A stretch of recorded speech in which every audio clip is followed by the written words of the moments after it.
Good afternoon, everyone. If we can have people take their seats, grab people from the hall, come on in, let's get started. Good afternoon, happy 100th anniversary. My name's Yvonne Gonzalez-Rogers. As part of the planning committee, as part of this 100th celebration, we are delighted to present special programming on the future in the context of the law. Unlike our normal ALI proceedings this morning, this programming is not focused on answering questions, not focused on restating the law.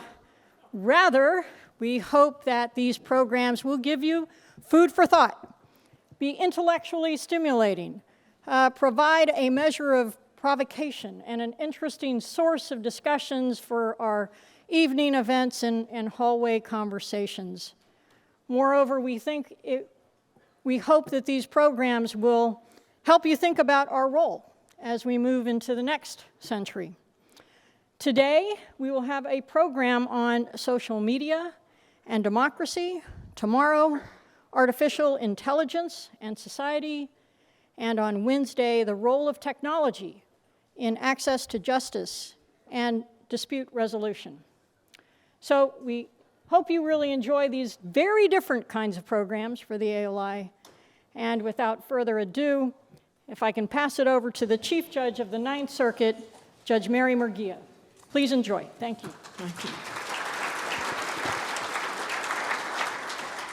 you. Judge Gonzalez-Rogers, thank you so much for that introduction. I'm delighted to be here to celebrate ALI's 100th anniversary and to be afforded the opportunity to moderate this wonderful and timely panel. I congratulate Judge Gonzalez-Rogers and Eleanor Barrett, Will Tadros, and the whole team, ALI team, for putting together such an illustrious panel. It's a privilege to share the stage with each of you. Let me say a few words to introduce our panelists. Cindy Cohn is a highly accomplished litigator and the executive director of the Electronic Frontier Foundation, the country's leading nonprofit defending digital privacy, free speech, and innovation.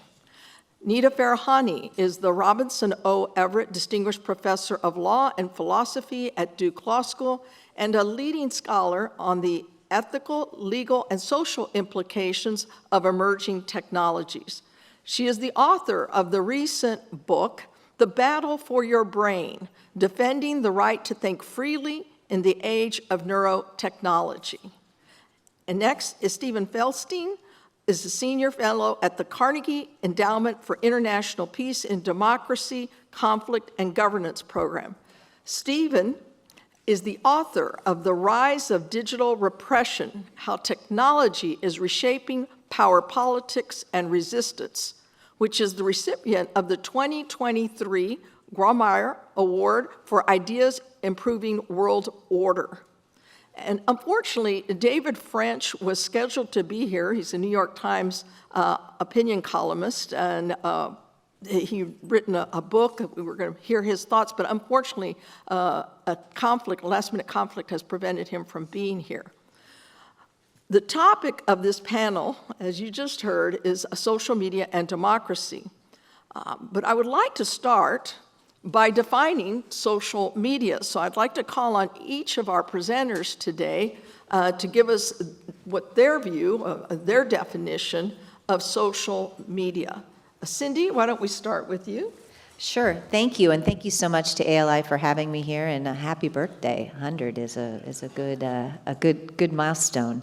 Yeah, I think that, social media often in people's heads maps to, kind of three gigantic companies that host a lot of other people's speech: Facebook, Twitter, Instagram, which is also a Meta product, and Twitter a little bit, although it's a lot smaller. But all of them kind of share a business model and an approach to things that I think is underlying a lot of the concern that people have about social media. To me, I think of social media a lot more broadly than just the platforms as technologies that facilitate social peer-to-peer communications between people, and that would include things that are not centralized platforms that don't have a surveillance business model. Some of the ones you may have heard of are Mastodon and Blue Sky, but there are lots of others of those kinds of social media. Pinterest is another one that's a platform-based one. So to me, social media more broadly means technologies that help people communicate directly with each other. But I think that in the common policy and legal spaces right now, we're really talking about a bunch of big companies that spy on you for profit. Thank you, Cindy. And next, Nita. Thank you. It's hard to top that. It's a delight to be here, and thank you both to ALI and to all of you for being here for this conversation, and to my co-panelists. Very much looking forward to the conversation. I agree largely with Cindy that social media platforms, as we think about them, are peer-to-peer communication. I would add that for me, one of the defining features of it, and especially as it pertains to this panel, is the fact that anybody can be a content creator on these different platforms. And so if we think about social media as being the way in which people interact with a lot of media, whether that is images or text or news or any other sources, it's a decentralized model of content creation, and that decentralized model of content creation doesn't go through the traditional types of editorial curation processes, oversights, fact-checking, or anything else that's engaged. And so when it comes then to questions about democracy and the ability to interfere with it or undermine it or promote it, it happens in a way that we have far less control, oversight, or checking on. And so I think of it as the large platforms. It also is many decentralized platforms, but the defining feature is that everyone is a content creator. Thank you, Nita. Stephen? Right, let me just echo my thanks as well to ALI for hosting this panel. I'm really delighted to be here. I look forward to the conversation. I don't have significantly much to add beyond what my panelists already said regarding social media. At the end of the day, there's only so many things you can say in terms of how you define it.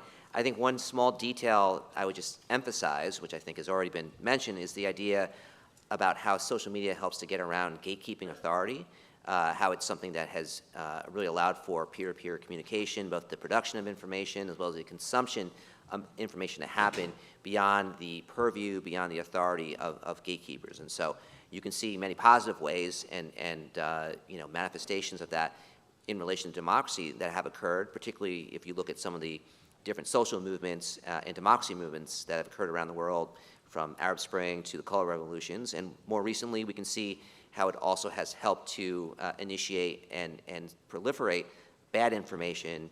It has helped to, I think, accelerate illiberalism in a number of different contexts, and certainly there's a market aspect to that as well.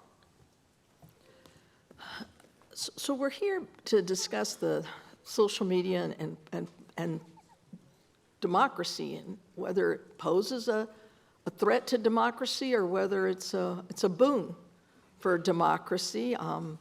Many have opined that media has presented problems for democracy and society more broadly by facilitating hate speech, misinformation, disinformation, interference with elections, affecting privacy issues, and that maybe, or some have also opined that companies haven't done enough. So I'd like to get each of your take on the negatives of social media, that are already well known, the ease of spreading disinformation and harassment of private and public officials, and also find out from you what you see as the benefits, and if you could sort of weigh those for us to see whether or not how social media may or may not affect democracy. So, Stephen, let me start with you. Sure. Thank you. So the story I tell, and it's sort of the premise for my book, is the idea that I think earlier on, when social media was more emergent, looking back to some of the democracy movements I mentioned, I think there was a moment of real optimism about how social media was helping to break the power of entrenched autocrats, of entrenched authorities, and those who had been able to monopolize information for a long period of time. And so if you look at some of the different ways in which that occurred, and we sort of put that under the broader rubric of liberation technology, which I think was coined by Larry Diamond around 2010, 2011. I think there was a real moment where we said this is something that is leading, by and large, to lots of positive benefits. It is bringing about and helping to foment the mobilization of civic groups. It is helping to bring together individuals who ordinarily wouldn't be able to connect, and it was leading to real positive political change in a variety of contexts. And I think what that helped to engender was a bit of a pushback as well. And so the takeoff point for my book essentially is to say, there came a moment where all manner of autocrats and authoritarian leaders and populists and illiberal stakeholders said, wait a second, if it can go one way, it can also go another way. And that's where you began to see lots of different disinformation strategies take hold in contexts far beyond just the United States or in Europe, but one of the chapters that I profile is the Philippines as a good case in point.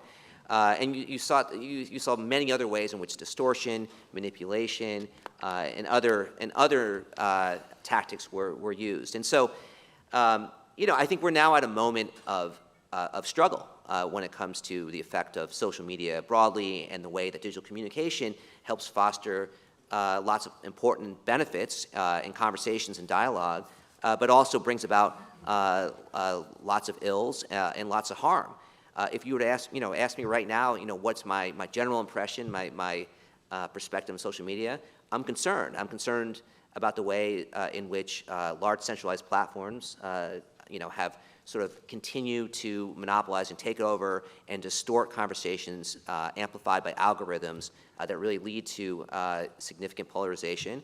I'm concerned about the direction in which that's going. While I think there are good alternatives on the horizon that potentially can help to get us beyond this sort of monopolistic environment, I think right now those remain somewhat emergent. And so I think there's a lot to be worried about and to think through carefully in terms of regulation, in terms of what this is doing to our society overall. So I'll stop there. Nita? Thank you. So in 2008, I think, during the height of the Green Revolution in Iran, in the Arizona Sun-Star, a cartoonist by the name of David Fitzsimmons published a cartoon where it was an Iranian woman holding in her hand a phone, and her reflection was the Statue of Liberty. And the idea was, at the time, the way that people were able to organize demonstrations was through finding each other on Twitter. And it was very powerful, right, in a country where people were repressed, to have a way to organize and to find each other and to be able to bypass many of the different ways in which the government was cracking down. Likewise, in recent demonstrations in Iran, the way in which people have found each other to organize has been primarily through social media.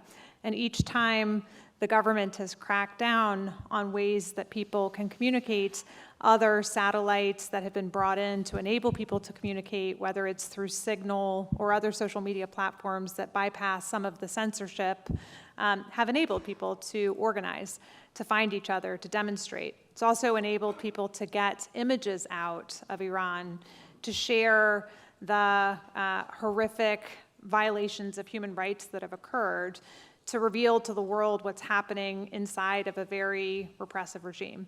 Now, I've been following it closely as an Iranian American, but the same story can be told of other repressive regimes as well, and the ways in which people are able to bring to light human rights abuses and other ways in which repression occurs. And so I'd say one of the biggest benefits of social media has been, especially in regimes that are repressive, to enable people to have a voice, to enable people to get messages out much more broadly, to enable a way to shine light on those abuses. So that's, I think, the kind of biggest positive has been that way of being able to achieve better democratic ideals. There are, of course, some very profound negatives that occur as well. So one of them, recently I had the privilege of hosting Frances Haugen, who was the whistleblower at Facebook at Duke, for a conversation where she had disclosed, thousands of pages that had been hidden from within Facebook that showed the extent of knowledge that the company had about the ways in which the platform was being used to really foment violence against people and repression and killing of people. And it had been hidden, and it had been hidden despite full knowledge of what was happening and how the platform was being used. The things and the tools that could have been used to make that less likely, like translation of certain kinds of tools into different languages, because the countries were not as profitable for Facebook to do, they chose not to do so. You know, it can be used both to bring light to violence and to be a platform by which violence is exacted upon people. So too can it be used to shape the way people think, right? So the very powerful algorithms behind TikTok, which are now being emulated by other companies as well, decide which pieces of information to continue to put people into a funnel or a tunnel, where they continue to hear a particular message, and then it becomes so prevalent that that message is the only message that they hear over time. It becomes a very small and very deep echo chamber.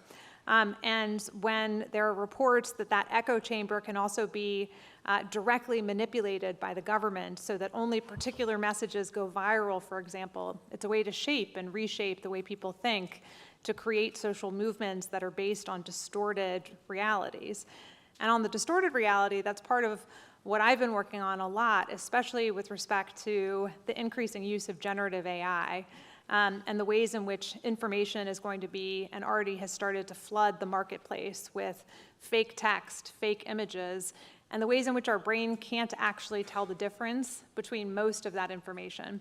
So just one tiny example from that is, and the ability, you know, forever we've seen airbrushed images, right? In order to have us think that people look more perfect, or, you know, kind of shape or reshape the way we imagine people. But there are ways in which AI can much more precisely see whether or not you react to an image and trust it. So that can be tiny things like changing the shape of the corner of a person's mouth, the crinkle of their eye, so that the feeling elicited by you is trust when you see that image. Now imagine that that's the upcoming elections, that's the way all images by politicians are shaped and reshaped, so that you, without even realizing it, start to have greater trust of images or information that has been slightly tweaked to exact a particular reaction to you, and that can be made viral. That's the information that you're primarily seeing in your echo chamber. That's the world that we're entering now, is the kind of precise closed loop of being able to manipulate our brains and mental experiences using generated content. Thank you. And Cindy, I'll give you a chance to Sure. weigh in on. Yeah, I mean, I think they've outlined a bunch of the positives and negatives. I think that, you know, look, social media lets people connect directly with each other without intermediaries in the way, ideally, or intermediaries that are trying to keep you on the platform and using various techniques to try to do that. Both of those create, well, the first one certainly creates tremendous benefits for people. It's not just, you know, 3 executives from major television broadcasting companies that decide what we get to see on TV anymore. We have a lot wider range of options, and that gives a lot more voices to a lot more people who are otherwise marginalized, and I think that's a very good thing. But some of the strategies for keeping us on the platforms have clear problems, surveillance being the one that I spend a lot of my time focused on, but I think there are others as well. And also, you know, it turns out when you let people talk to each other, they can talk to each other about good things or bad things. And that causes and creates a lot of trouble. So I think that, you know, social media, I don't think it's possible to come to a bottom line conclusion about whether social media is good or bad. I think it is both. But I think it's also just here to stay. And so we've got to figure out how are we going to, I mean, I think it's a good thing that we don't have intermediaries in the middle of things and that we have a lot more people who have a voice. EFF helps people all around the world all the time who are desperately still trying to get their voice out in situations involving authoritarian governments, but also in this country as well. There are marginalized voices that struggle to get heard and find community in digital spaces that they can't find in the real world. I think that's a gigantic baby that we don't want to throw out with the bathwater, even if we could. But that doesn't mean we don't pay attention to the problems. Cindy, let me ask you, on Thursday, the Supreme Court issued two much anticipated decisions regarding social media platforms, so Twitter versus Tom Ney and Gonzalez versus Google. It appears the court did not address Section 230 of the Communications Decency Act and had been, as it had been expected, the decisions have, at least from the initial reactions that I read, have been seen as a victory for social media platforms and free speech. In your view, what are the key takeaways from last week's decision? Thank you. Yeah. I think that this has been portrayed in the media as a great victory for social media platforms, but I actually think it's a great victory for social media users. It's a great victory for speakers. Essentially, what the court found was that you don't need Section 230, which is an immunity for secondary liability when there's no primary liability, and there's no primary liability for the platforms. In this case, it was Twitter and YouTube. Under the aiding and abetting theories that were at issue under something called JASTA, which is part of the Anti-Terrorism Act. So essentially, the platforms couldn't be responsible for aiding and abetting two horrific terrorist acts merely by providing their baseline infrastructure service, which importantly, the court defined the infrastructure as including not just the platform, but the algorithmic analysis that happens on the platform and how things get presented. And having defined those two things as part of the infrastructure, said simply providing the infrastructure when you have no affirmative duty to do more can't be a basis for aiding and abetting liability under the ATA, but it's Justice Thomas, so of course it's grounded in the common law ancient theories of aiding and abetting and not just the particular statute. I don't think that's under any dispute. But so that's kind of the basic argument. And the things that I think are important on this is there were a lot of people who wanted to create secondary liability for what people say on platforms in order to deal with some of these harms, and had really focused on the algorithmic amplification as a basis for differentiating general platforms from what's going on a lot of social media platforms. And the Supreme Court basically said, no, not for these purposes we're not gonna do that. And the argument is that the algorithms work the same for everybody, in that they are just trying to match willing listeners with willing things. There's nothing in the algorithms. There were no allegations in the case that Twitter had done something to especially favor ISIS in the way its algorithms worked or anything like that. And in that situation, we're going to treat that as part of the infrastructure. So I think that the first takeaway is this idea that, well, you may have freedom of speech, but you don't have freedom of reach. This algorithmic amplification argument is certainly not one that the Supreme Court has bought in the context of aiding and abetting liability. And I think that's tremendously important as people are thinking about policy choices. I think that the other piece of it that I've taken away at least is that I think that trying to get at some of these problems by secondary liability for the platforms is going to be kind of a hard slog in the Supreme Court, and that we might actually, and honestly I think rightfully, have to look at how comfortable are we with the First Amendment and the way that it protects primary speakers in the context of these digital infrastructures? Because a lot of the problems that people are pointing out around social media are really about the speakers and not about the secondary liability concerns. And that puts a much, I think, harder question to us as a society, which is, do we believe in the way that we've thought about the First Amendment so far with this marketplace of ideas? Or are we going to abandon that one way or the other, right? You either abandon it on the one side saying, no, you must carry everything, or you abandon it on the other side and say, no, you must censor more because we're not comfortable with the societal effects of all of this speech. So let's focus a little bit on social media's interaction with the democratic process. Nita, let me ask you, focusing on the negatives of social media, are they an outgrowth of social media, or is social media merely reflecting larger cultural developments and antisocial behavior that's always existed? I would say, first, I'm not a scholar of this particular issue. So I will reflect what some people who have thought long and hard about the issue have really said. I'm not quite sure where I personally come out on it.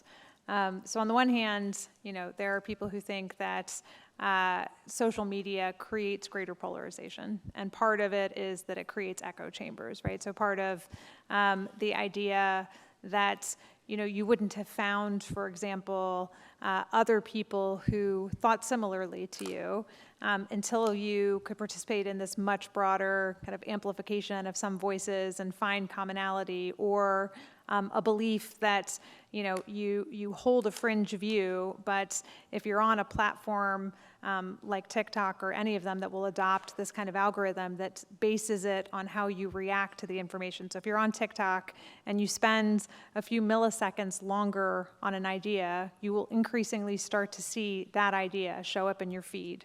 And because you're not selecting what's in your feed, but it's being served up to you, you increasingly see that message and similar messages over and over and over again, and can come to believe much more strongly that view because you're hearing it echoed over and over and over again.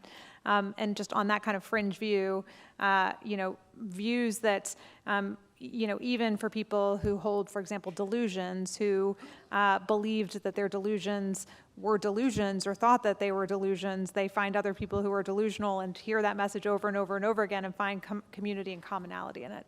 The alternative view, of course, is that society has simply become much more divisive over time and much more polarized over time, and that social media is just a reflection of that it isn't worsening the problem, that it is, if anything, helping people to air views, that it diffuses tensions by people having an opportunity to air their views, and it doesn't necessarily exacerbate it. For my comments, you might think I believe more in the former rather than in the latter, but the research is somewhat equivocal on both sides of this. It's very hard to disentangle what's happening based on empirical research, whether or not it's actually reflective or whether or not it's actually creating echo chambers. So I think, in any event, the idea that it is exacerbating the problem remains to be seen. There is a problem. We can see it very clearly in social media. Whether it is causing it or reflecting it, it remains to be seen. So Stephen, do you want to opine a little bit on this? I mean, if we were to wave a magic wand and do away with social media tomorrow, could we return to a before time period? Yeah, no, I have a couple thoughts. Maybe just in terms of your, last point. I don't think we can turn back the clock on innovation and technology, whether we want to or not. I think it's here to stay with us. And I don't think we'd want to do that anyway. I mean, to me, that would sort of speak to a fairly authoritarian society that all of a sudden decides that, well, we have too much speech that's out of the box, and rather than find ways to manage it, we're just going to stop it. So I don't think that's feasible. But I do have a few thoughts in terms of what has just been discussed. So I think one thing I would say in terms of the Supreme Court case, particularly regarding algorithms, sort of treating every individual the same, I've been kind of mulling that over a little bit.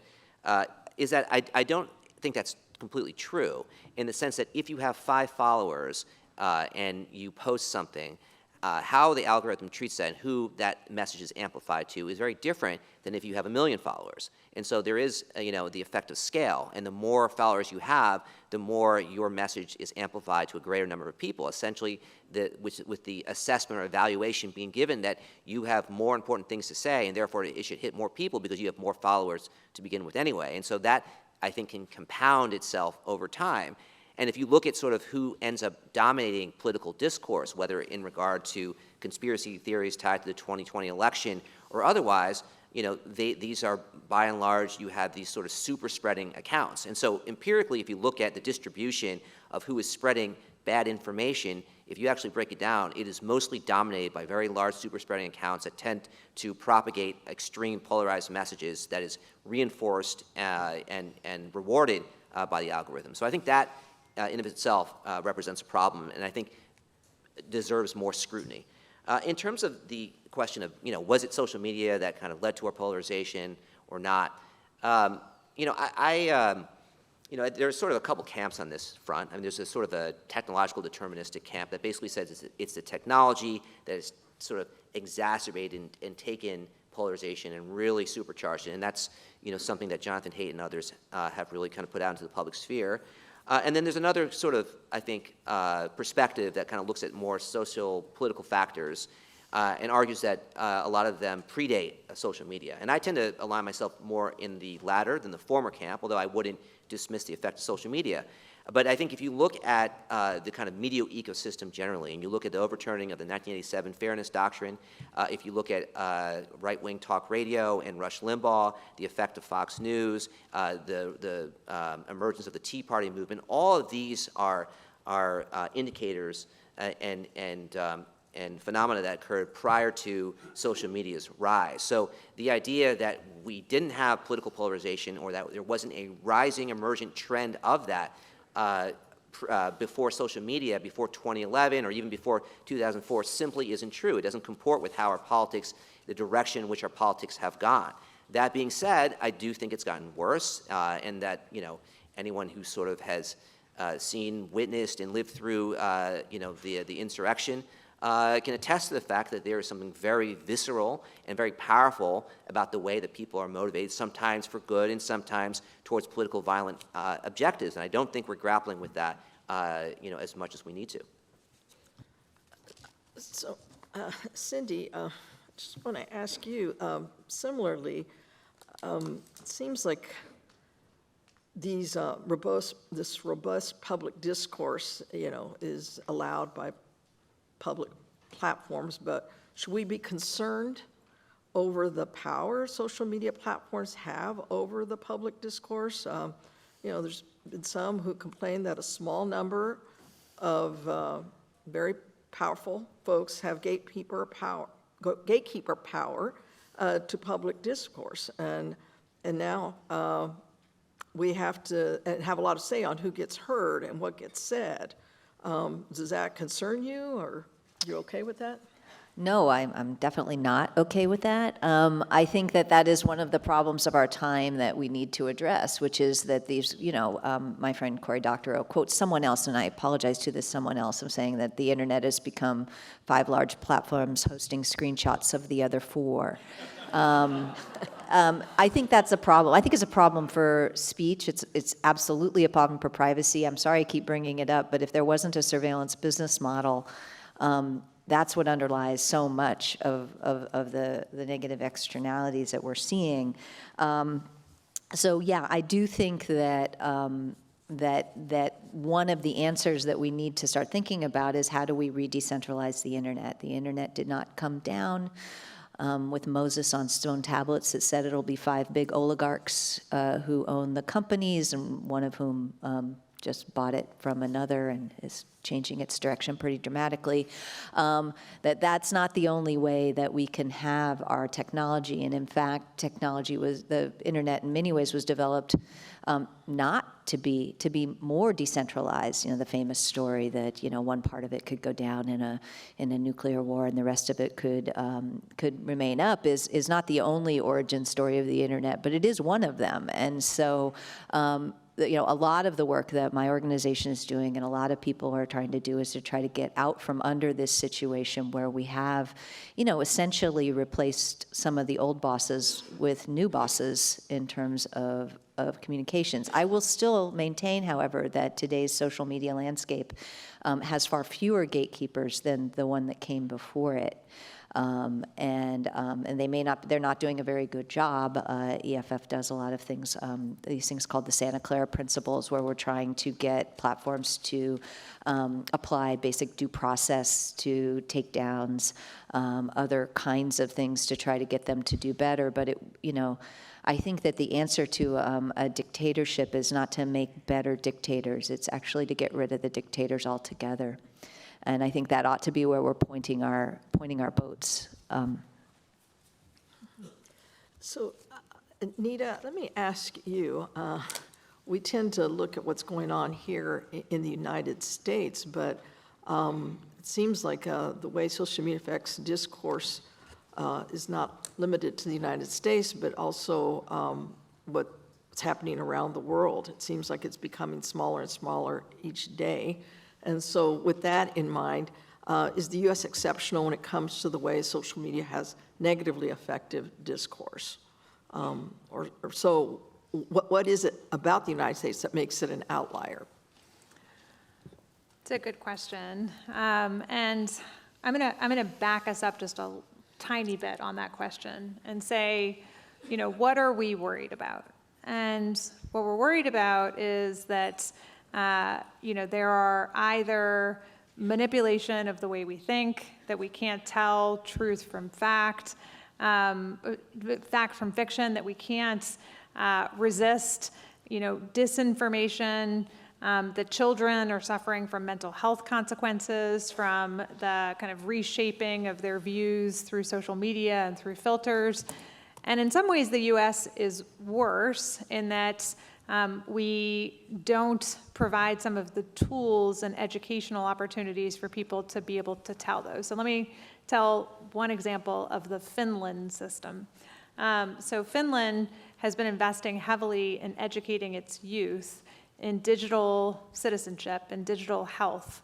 And that's everything from trying to help them be able to figure out, what's appropriate screen time and what isn't, to more importantly, being able to decipher when they're being manipulated by algorithms, when they are being driven back to platforms, when filters are shaping their perspective of self and other.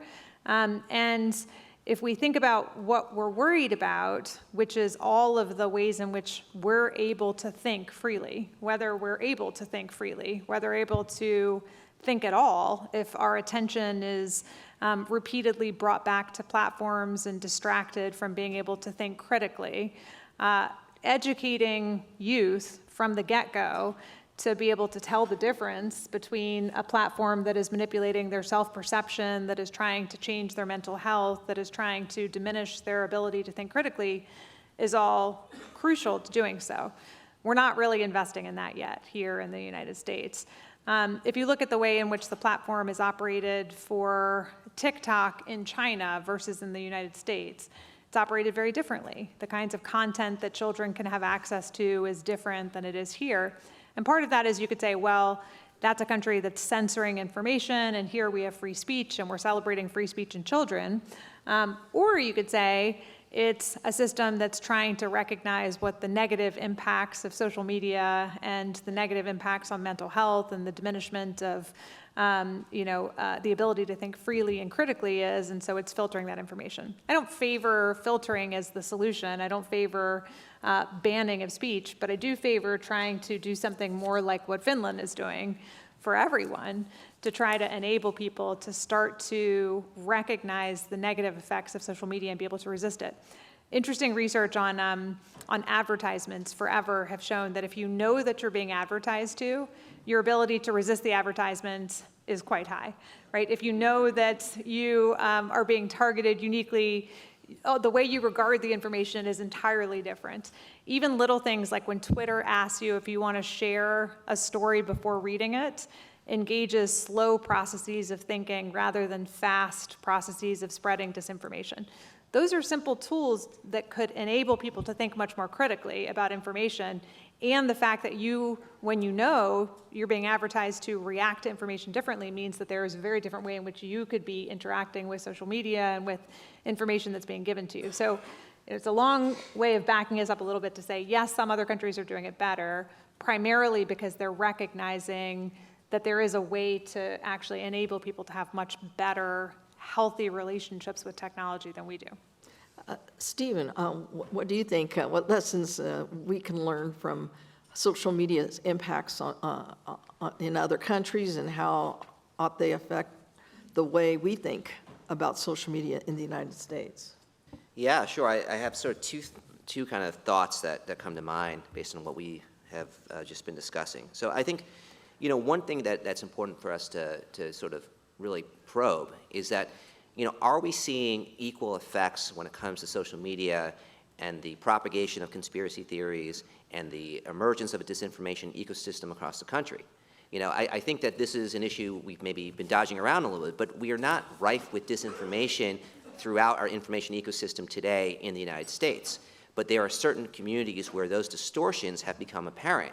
And that's sort of where one of our focal points should lie in terms of asking ourselves, why is it in certain communities, largely right-wing, are we seeing the emergence, the proliferation of illiberal narratives, of grievance-filled narratives, and conspiracy narratives?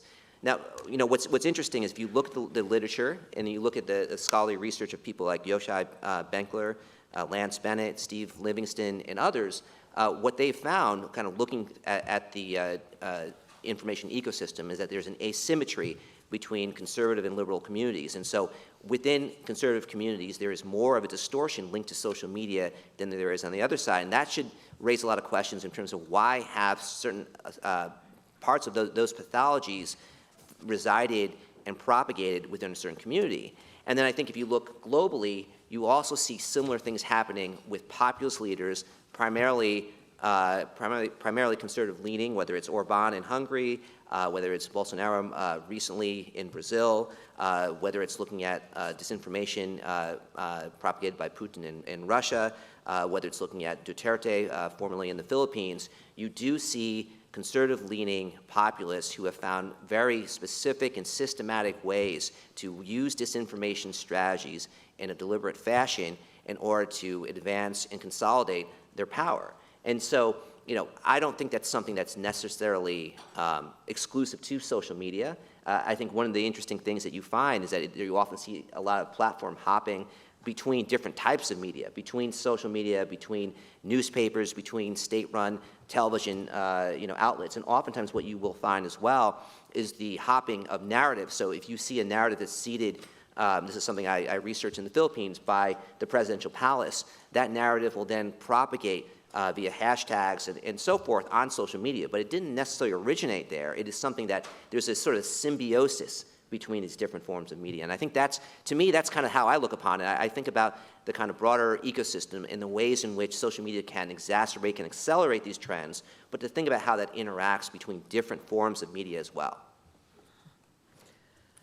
So Cindy, it seems pretty clear now, political leaders, all over the country and in other countries are using social media as a principal means of communication. If you want to see what a certain your representative's view is on any particular issue, you go to the internet and you look at their website and find out what's going on. So in the past, I think you used to go to a town hall meeting or you'd go to school board meetings and city council meetings, and that's happening less and less. Is that a positive or a negative? And I guess I'd like to hear your view on that, because it's different. It's very different. Should we just see this as an extension of the public square? I think that there's ways in which pieces of the internet are a good extension of the public square. They're not publicly owned, and we can talk about the publicly-private distinction. Very little of the internet is publicly owned. But actually, congressional websites that have their position papers probably are the closest thing to that, where they're actually public places where you can find out what your representative thinks on a number of topics. I think that is actually great because it allows people to access about their tiny little pet issue without annoying everybody else in the room with the question. Not that ever happens. But it requires Congress members to be more responsive to more people. We know that if you force people to go to a particular place at a particular time, you're going to reduce who can come to the people who have that kind of free time and that kind of ability, and that tends to shut out marginalized people who are working 3 jobs, people with young kids. It ends up skewing the people who get to participate into people with a little more silver hair, a little more time on their hands.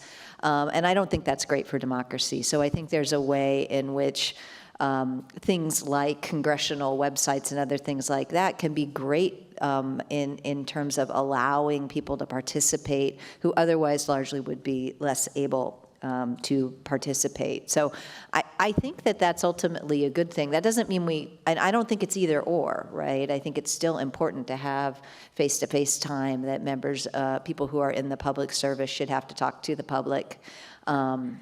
But I think making it easier for constituents to talk to their representatives is something that the internet has helped with, and for better, for worse. We definitely had to file a lawsuit a while ago to make a couple government agencies actually take in the emails that they received rather than just bouncing them. But I think that there's ways in which that's it has to be good to let more voices in. To go, if I could circle back, I do think that I really appreciate Stephen's point about social media and other social systems. They don't exist in a vacuum, and I think one of the things that Professor Benkler, if you hadn't brought him up, I would his research indicates that one of the things that actually feeds misinformation and disinformation is when powerful voices outside of social media say things. So when something issues from the office of the president or on a major cable news network or something like that, that populates it and helps drive information in a way that is one of the important drivers of it. And I think if we think of social media as kind of a hermetically sealed box that isn't part of a bigger infrastructure of information, I think we may miss that point.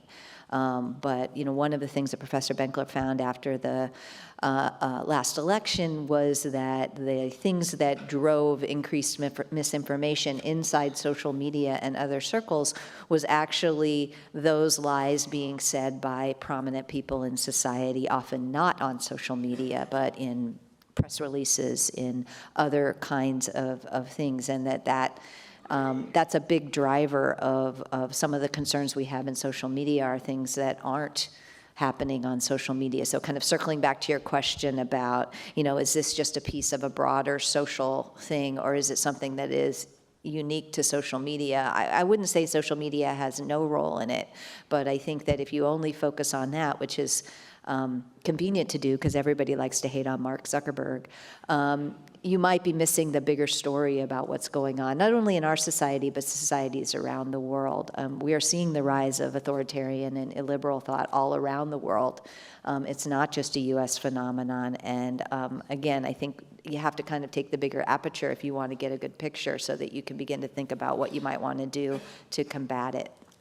Well, let me to stay with you on this question, Cindy, because others have said that these platforms, these companies, operate as common carriers, and I think Justice Thomas sort of referred to that also in his opinion. Yet others have argued that social media companies, at least those that engage in content moderation, are functionally indistinguishable from like publishers.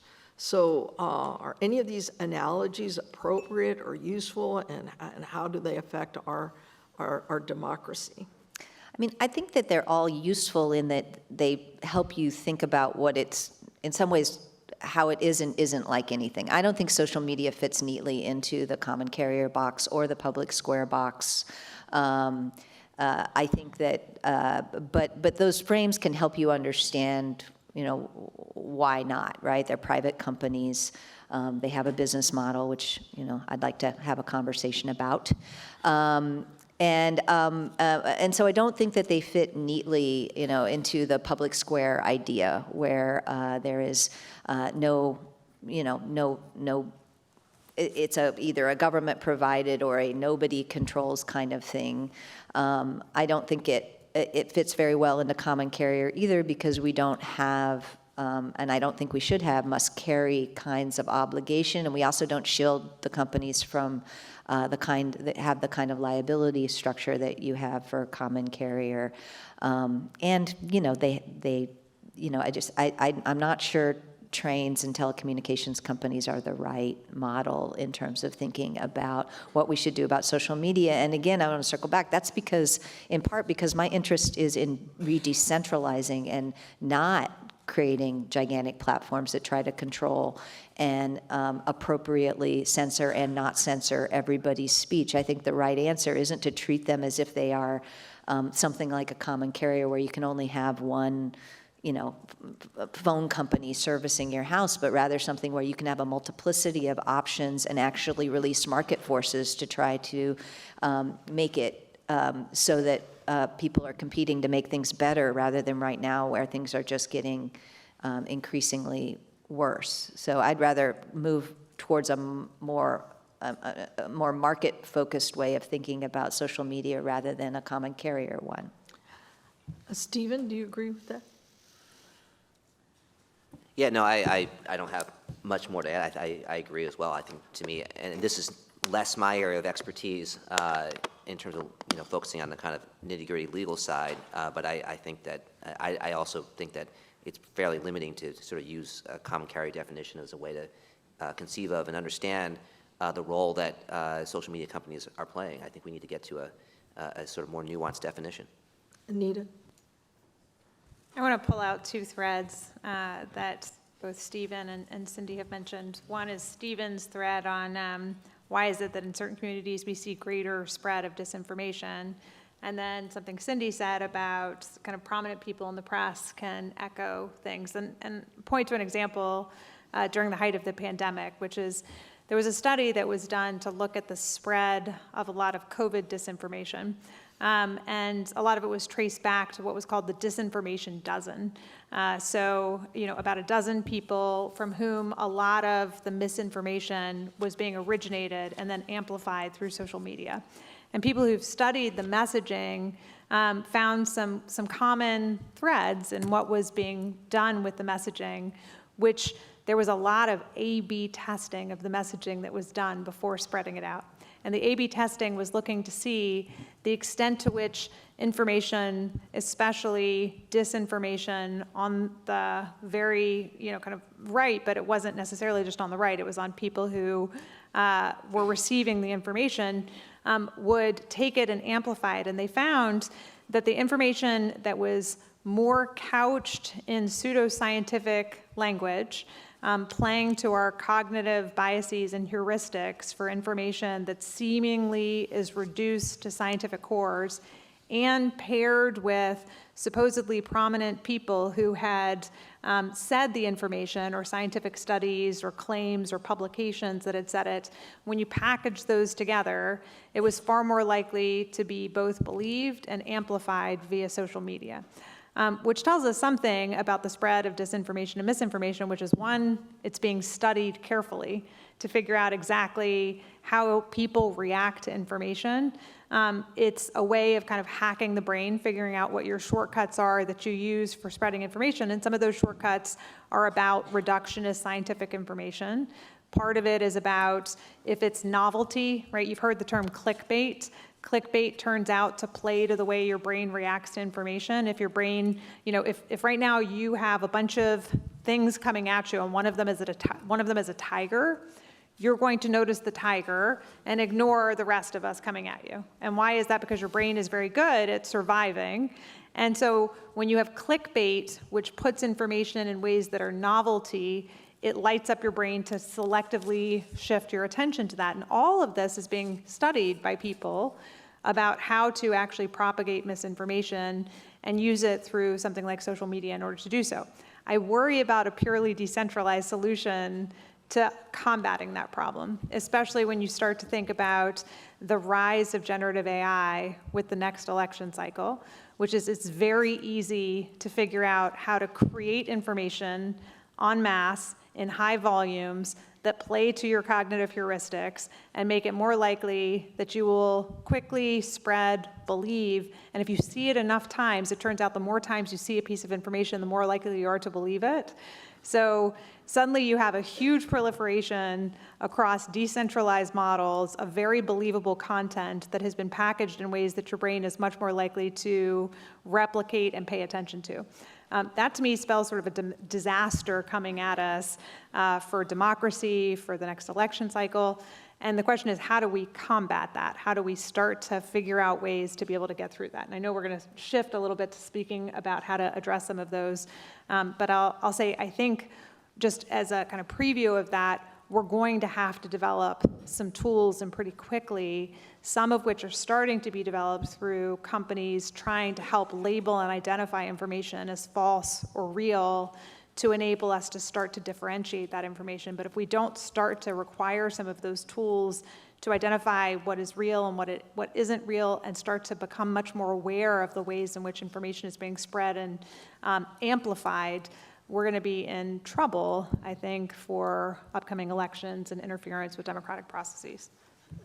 Thank you, Nita. Let's address that now. And I guess, Stephen, let me ask you, I mean, a lot of false speech on these platforms and conspiracy theories, and many have opined that it was not handled well, or that it was very explosive during the 2020 election and had some adverse effects.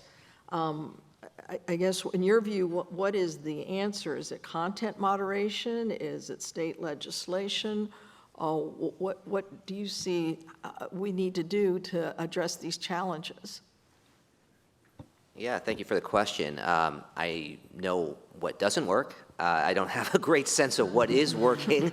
Otherwise, I would probably be a lot richer and have a wider audience. But look, it's a conundrum, and I think Nita has pointed out many of the hurdles and obstacles that we face when it comes to very nuanced, very sophisticated messaging that plays on different heuristics that people have to quickly find ways in which to intake information, especially when one is not thinking carefully about what they're consuming.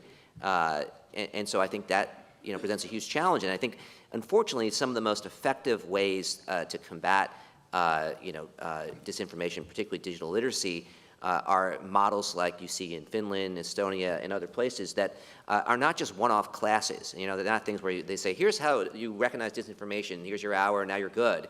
They are incorporated in your broader curriculum, and it's something that sort of has to be done on a year-in, year-out basis for a good portion of your formative educational childhood in order to actually sort of be properly inoculated to a lot of the propaganda that's out there. So, I think, one thing I would say is we're not going to solve it overnight. We can take, I think, mitigating measures. I don't know that all the legislation that we're seeing coming out of states is necessarily helping us get there. Some perhaps is, others I have more concerns about. And I do also agree in terms of generative AI, which I've started researching and thinking about as well in terms of its potential effect, that we are prospectively facing an even larger set of challenges, both in terms of the industrial scale and the authenticity that is being created, but then also by the fact that potentially it will allow for more micro-targeted approaches and strategies towards individuals, particularly if you think about how our elections are currently being fought out. They tend to these days center around 2 or 3 different states, and so you have swing populations in 3 states that will be heavily micro-targeted by increasingly authentic, at-scale levels of disinformation, disparaging each other's candidates. At best, maybe that cancels each other out. At worst, that leads to a really bad sort of slippery slope when it comes to political discourse and actually having an election fought out on issues rather than on propaganda and narratives. Cindy, can you comment on if you think content moderation or regulation or state legislation is the answer for some of these challenges presented by false speech and conspiracy theories, especially as some have offered, were presented during the 2020 election? I mean, I think that we'll probably need a little of all of the above, but just because somebody says regulation doesn't mean that they're actually pointing towards a good solution. I get a little frustrated sometimes. I see a lot of opinion writers write this really strong thing about all the problems with our social media, and then they end in that very bottom paragraph and say, and so that's why we need to regulate. I hope in this room we need to look beyond that to see what exactly is in that little box at the bottom of the paragraph to decide whether we're making it better or worse. And I think one of the sad parts, or whatever, one of the parts of being me in terms of an EFF being a civil liberties organization is we do spend a lot of time going, that's a bad idea, and that's a really bad idea, and that's a really bad idea, and it's hard to sometimes put your head up and think about what the good ideas are. But there are a few things, and I do think that we really do have to start having an educational process around misinformation, disinformation. How do you know what you trust? That is much more robust than we get now. I mean, when we all lived. When I was in school, we learned about the War of the Worlds, right? We learned about, Orson Welles terrifying a whole chunk of the country with a radio program that pretended like there were aliens invading. And we got to look back and go, ha, ha, ha, weren't they dumb, right? Like,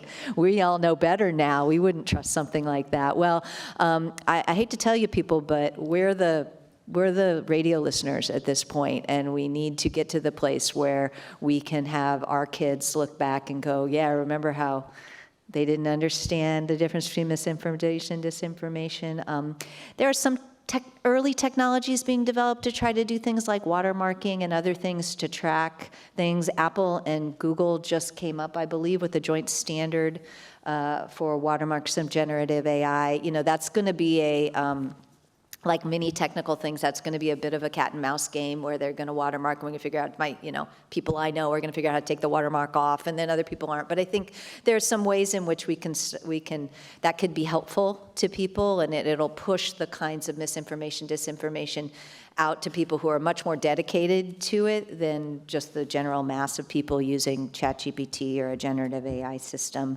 I do think that it's harder that decentralization will make it harder for things to go viral, harder to do things at scale in the way that they can happen on the big platforms. I'm not saying it's perfect, but right now, we just had one major company fire all their content moderators, and we're in a situation with Twitter now where there's nobody doing it.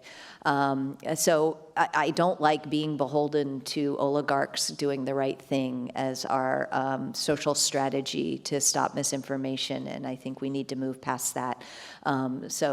Twitter had some of the best content moderation in the business before this happened, and now I think they're probably down at the bottom in terms of that.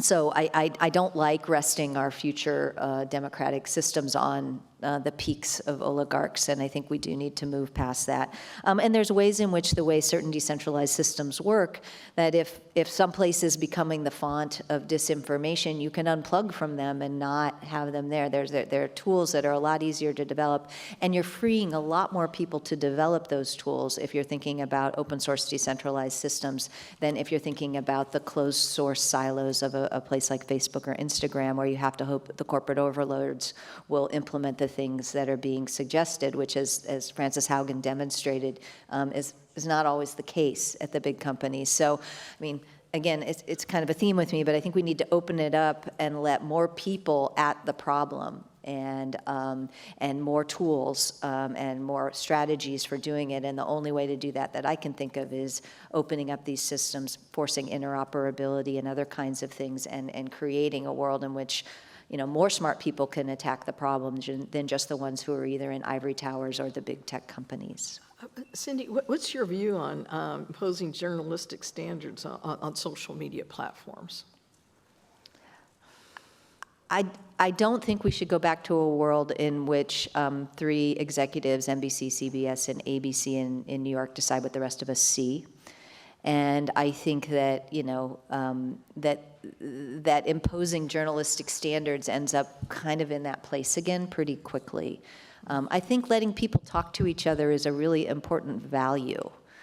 And letting people organize and say things to each other without, smarter, generally less marginalized, entitled people deciding what they get to say to each other is a bad strategy. And we need to look in other directions for how we handle this problem than just not trusting people's ability to talk to each other and forcing some third party to decide what they what they see and say. Even though there's so much false information and conspiracy theories out there?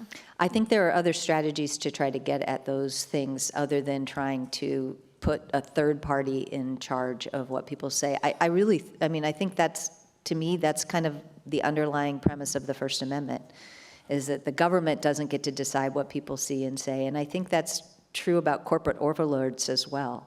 And it ought to force us to look in other directions. Nita, do you want to opine on that? I mean, it seems like, we've been focusing on the negatives and features of social media sites that promote sort of, what we've been referred to as toxic conduct. What do we do about that? Well, I think, like Stephen, I would agree it's much easier to point out the problems than it is to point out the solutions. There are some that I think can help at the margins, but I think some of the problems are going to require bigger interventions. I would love to see some form of decentralization. So let me start with a problem and a solution. So a problem that we see increasingly, from Cambridge Analytica being a way of interfering with our elections, to the increasing prevalence of TikTok, and TikTok being used both to commodify a lot of information about people, but also the power of the algorithms on TikTok was really unparalleled on other social media platforms. And it was different in kind in its ability to, rather than people choosing who they wanted to hear from, just following a feed that was given to them. And the likelihood of interference in an election or in social democratic processes by other countries being able to propagate information through a system like that is quite high.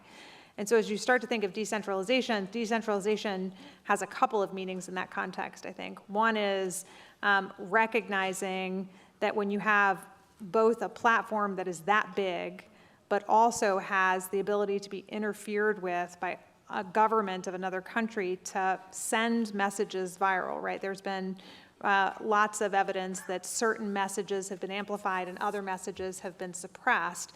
It becomes deeply problematic from not just decentralization, but an interference with democracy perspective. So one is you would hope that you could have something that would bust that up, right? That would lead to people being able to, find ways of not ending up on those platforms. But I'd say part of that isn't going to happen just through regulation, especially empty regulation. It's not going to happen just through banning it in a particular state or, trying to get people to turn it off.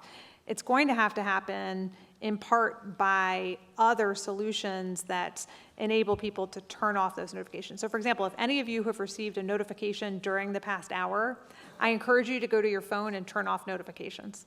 And I tell you that because it is designed, right, to give you a tiny little dopamine hit, to distract you, and to make you pay attention to your phone or pay attention to that platform and to bring you back repeatedly to a platform over and over again.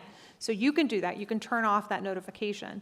The second thing is, earlier today, I updated and reset all of the settings on my phone because the battery was dying. It's more information than you need. But one thing that happened when that happened is because Apple has just updated its platform, each of the different apps had to ask me, do you want to enable tracking or do you not? And with CNN, I said, no, I do not wish to enable tracking. And then there was another little pop-up message that came up and said, you'll still get the same number of ads, they just won't be as personalized, right? And I said, that's okay, turn off, right, the personalization. Most people don't recognize that personalization gets at what Stephen was talking about, which is micro-targeting. And the more micro-targeting can precisely figure out what you'll react to and how to manipulate your, kind of mental processes and thinking, the more problematic it is. And so turn that off. But we need something much more systematic, to Stephen's point, than a single class or me telling you to turn off the notifications on your phone or to say, no, you don't want personalized targeting. It needs to be something that is a campaign that really educates people to be able to counter what's happening to the manipulation of how we think and how we engage with platforms and understanding what's happening by doing so. Because if not, the ability of very large platforms or governments to interfere with the way we're thinking or to be able to shape and change the content of information that we receive is just going to become much more prevalent over time. Thank you. Stephen, after all of that, what gives you hope for the future of democracy? Are there, and let me just add, are there ways in which the positive aspects, if there are any, of social media could strengthen or reinforce democracy or the rule of law and the rule of law? Right. Well, I'll get to that. I want to make other. I want to point to two things, and then I will, speak to what gives me hope. And frankly, I am an optimist, not a pessimist. I just happen to be working in a slightly pessimistic field at the moment.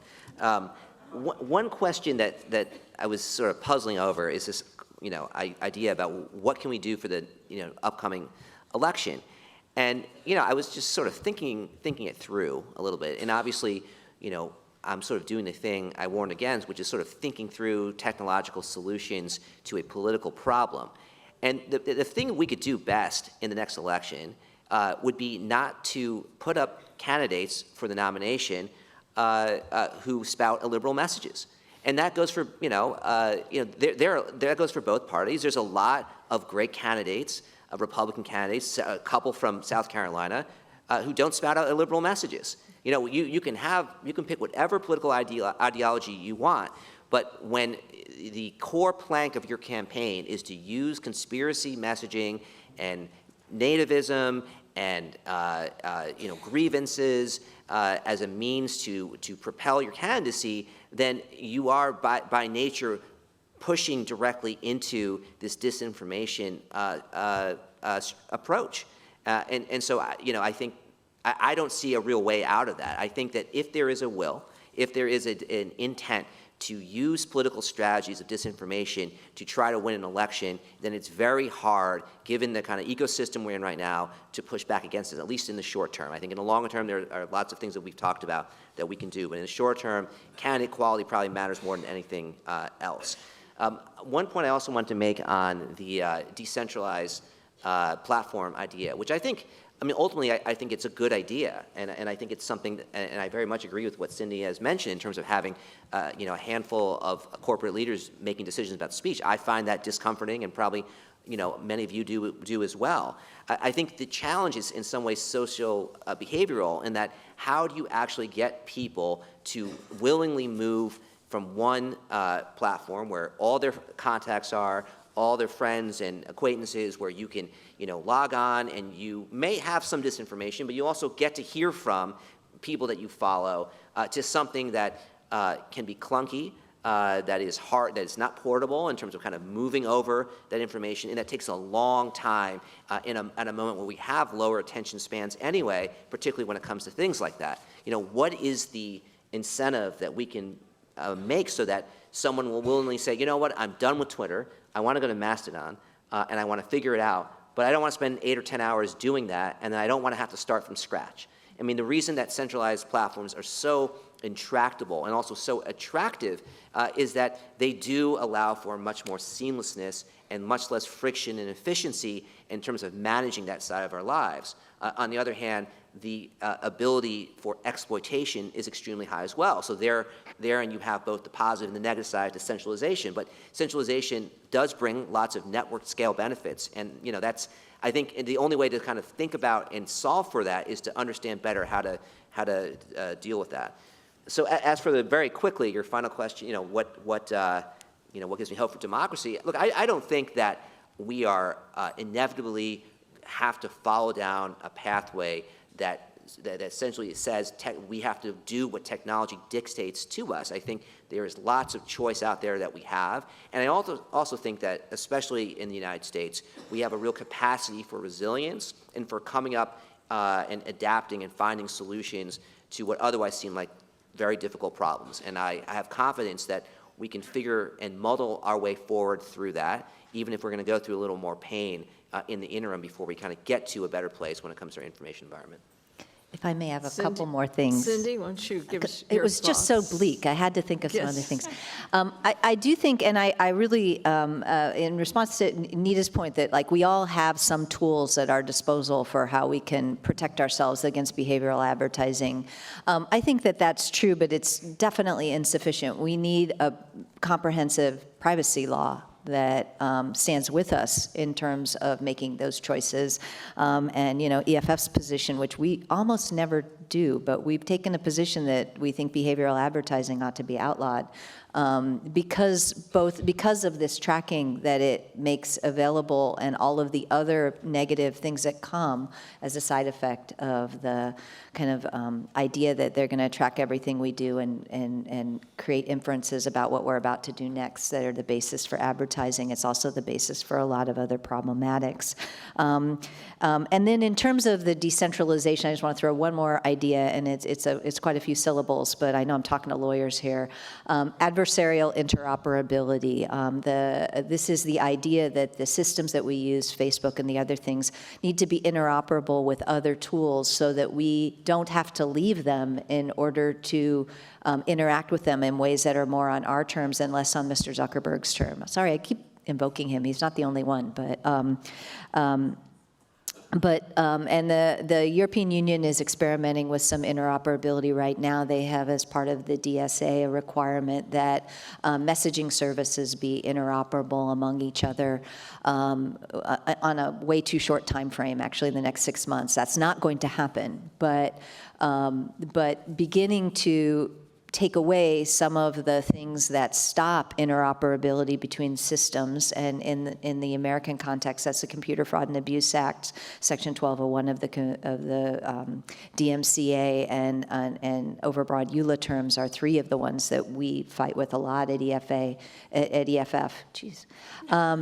But really making a move towards requiring systems to be more interoperable so that you don't have network effects locking people in at the level they're going to. I'm not saying there won't be some pain, but you know, kids today aren't on Facebook because that's where their parents are. There are things that are happening over time that will facilitate that. They may not facilitate it for us in this room, but over time they're going to facilitate other systems. And then I just wanted to plus one Stephen's suggestion that democracy will save democracy. I mean, one of the ways that we can get a handle on this is stop voting for the people who are spreading the misinformation and start voting for the people who are trying to help us stop it. All right. Nita, I'll give you the last word here on what you think social media maybe will look like in 20 years, and are you optimistic about our democracy? Do you all want me to be optimistic? Is that what you're looking for at the end of the day? No. I think we need a little note of optimism. So here, I do think there is some reason for optimism. And here's my biggest reason for optimism. If you look at studies of the next generation, like the youngest, who both are learning basic aspects of digital citizenship, but also moving to be more unplugged in some context, or reading books, things like that. It signals both, I think, a desire to recognize relatedness and relational intelligence requires actual human-to-human interaction. The second is that there is, I think, an awakening around concepts of privacy and micro-targeting and concerns about micro-targeting. And I think that with generative AI and what a push that is putting on everyone to recognize the risks that are here, not theoretical risks, not future risks, but risks that are already here today that threaten democracy, I think there is a shift to understanding that we're going to have to do something about it. So what do I think it's going to look like? I think what it's going to look like is we're both going to have many more technological tools to be able to identify misinformation and disinformation and be able to counteract it. And I believe that we will actually find some effective means of rights and regulations against misuse of data, against manipulation and micro-targeting, and recognition that instrumenting people in those ways is problematic for democratic ideals. And so my vision of the future is that we'll both have much better education for everyone, but we'll also have technological tools as well as legislative tools that will address some of the biggest threats to democratic ideals. Well, I want to thank our panel for this very informative and interesting discussion. We're so fortunate that they gave their time and their intellect and their knowledge on sharing this information with us, and hopefully helping us understand social media and its relation to our democracy. And I think there is one article I will highlight for you in case your personal feed didn't give it to you this morning. Tish Harrison Warren in the New York Times wrote about we should be more Amish about technology. It's really interesting, timely. And just thank you all very much for your time and attention today.